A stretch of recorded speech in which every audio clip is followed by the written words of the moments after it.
Okay, so I was really lucky this year to be asked to make a 40th birthday cake for twins. So I had to make two and they were like opposite in colours. So we did this whole black and gold theme. And I'm just going to take you through very quickly how I decorated this cake. So here we have a 6-inch sponge, which I have baked as a double height sponge. And then I also had an 8-inch sponge baked as a double heighted sponge.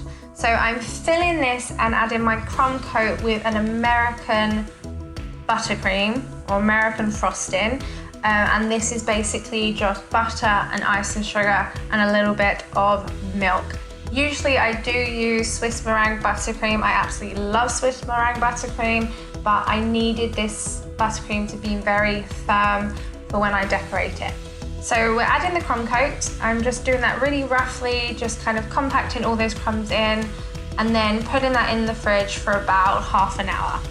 When it's really firm and there's no impression after touching it, we're going to go in and add our final outer coating.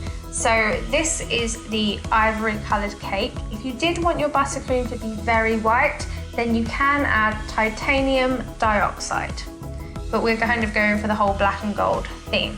So again, I'm just layering in on that delicious buttercream, really thick, and then going around with my bench scraper and then just scraping it off so that we get it really nice and smooth. And then we can just fill in all those little gaps that you see with a little bit of buttercream. So just scraping down that excess that we have on the top, smoothing that out. And then we will add more buttercream into those gaps as well. So we have a nice clean top to work with.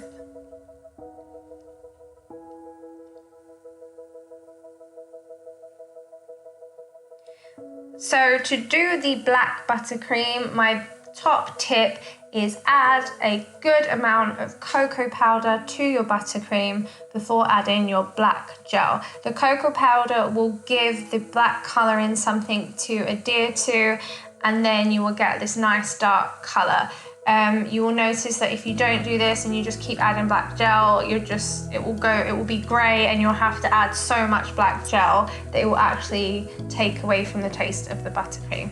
Now I didn't beat in my butter enough, so you will see you'll see a few lumps. So I just suggest leave that beater on for about 5 to 8 minutes so that you do get it really, really smooth. And we're just tidying up the top as well. And this is the 8-inch sponge that you see here.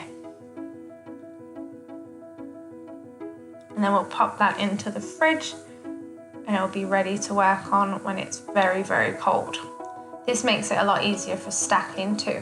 So always dowel your cakes. I'm only going to use about 5 dowels on my base here because it is quite a light cake. You're going to cut the dowel where it is exactly level with the surface of your cake and cut all your other dowels, sorry, equal to that one in the center. The center of your cake is usually like the tallest part of the cake, so just make sure that everything else is level to that. And here we are adding my top tier. See, it's so cold I can actually handle it without using a spatula. So I'm just going to fill in all those little gaps that we now have in the joint. And then we're going to go in and add this loose, edible 24 karat gold leaf. So I'm just using a dry brush to kind of press this down and the back of the paper that the gold leaf comes on. And I don't need to add any water here because as the cake has sat out of the fridge, the condensation has added a little bit of moisture as it's come to room temperature, and it's allowing it to be really easy to put this gold on without having to put any piping gel or water or edible glue.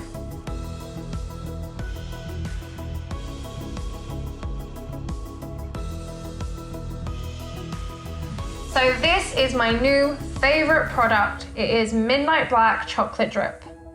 You put it in the microwave for 30 seconds, shake it for a minute, and then just drip it all over a very cold cake. And look at that. I'm just absolutely love these. They are £8 a bottle, so they're a little bit pricey, but I love them and they come in so many different colors. And then we're gonna add some berries, which just looks so incredible against this black icing. I think it really makes the cake pop. I've also splattered on some edible food dust, edible gold food dust, to give it a really like galactic feel. And again, we're going with our opposite cake in the gold theme, and we're putting on the black drips just on the corners, and then adding the berries once again. I made these really cool chocolate sails in alternate colours as well. So we're adding that onto the cake just to make it look really cool and very grown up. Now these are little jelly diamonds that I bought online. So we're also adding these to the cake. You can find some really cool edible decorations to add. So when it comes to these little chocolate balls, I just bought a packet of chocolate sweeties. So in the UK we have Maltesers. That is what I have used here. I'm not a chocolate artist, so this really is my best option for when it comes to getting the sphere shape that I was looking for. And then all I had to do was use edible gold and paint these to give it a really cool effect. And there we go. 2 amazing cakes for a set of twins. So if you want to know where I bought any of these products, I'm going to put a list below in the comments section, but if there's something that I've missed out, just leave a comment below and I will get back to you on where I have purchased my goods.